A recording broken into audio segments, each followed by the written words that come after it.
გამარჯვებულად. დევნილების საცხოვრებლებში სარეაბილიტაციო სამუშაოები გრძელდება. რემონტი გურამიშვილის ქუჩის 70 შენობაში გაკეთდა. ყოფილი ბაგაბაღის ტერიტორიაზე დასრულდა გაზიფიცირება. განახლდა შენობის სახურავი.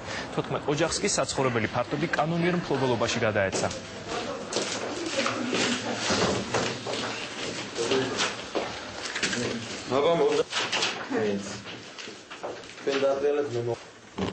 პროცესი გრძელდება, ეს არის შეუცვლელი პროცესი თავის დროზე.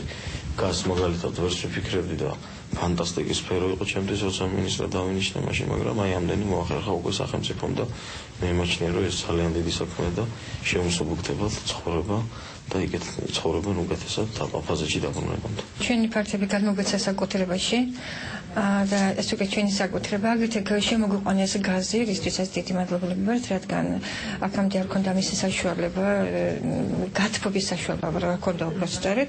ახლა ეს საშუალება არის უკვე მოგვარებული და გმადლობთ ამისთვის.